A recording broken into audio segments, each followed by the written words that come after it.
How is rain formed? We've all seen it. Drops falling from the sky, soaking the earth, watering our gardens. But have you ever truly considered, how is rain formed?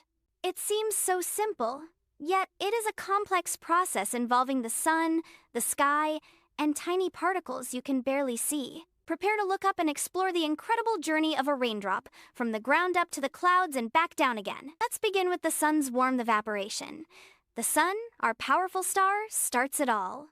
Its energy heats water on Earth's surface in oceans, lakes, rivers, and even small puddles. As the water warms, it changes from a liquid into an invisible gas called water vapor. This process, known as evaporation, is like a massive invisible kettle constantly sending steam upwards from every wet surface.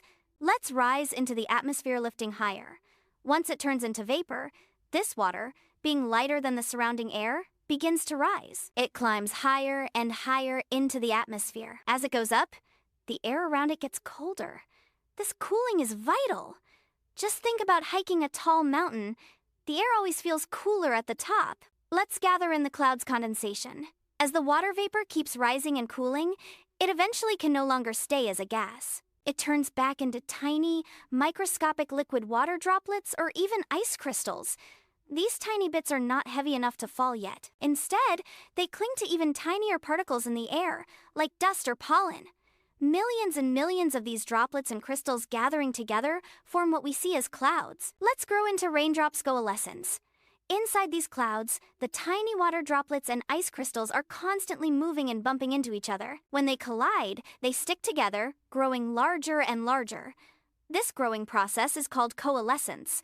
The more they bump and combine, the heavier they become. When a droplet or crystal gets heavy enough, gravity takes over. It becomes too weighty for the air currents to hold it up. Let's fall to Earth. Once these now heavy droplets or crystals fall from the cloud, their fate depends on the temperature below. If the air between the cloud and the ground is above freezing, any falling ice crystals will melt and become liquid raindrops. If the temperature stays below freezing all the way down, they might remain as snowflakes or sleet. But for true rain, it is all about that warmer air turning them into the familiar drops we welcome. So, how is rain formed? It is a continuous, never-ending cycle powered by the sun. Evaporation turns water into vapor, condensation forms clouds, and finally, droplets grow large enough to fall back to Earth as rain. It is an intricate dance of temperature, air currents, and tiny particles all working together to bring us the water we need to live.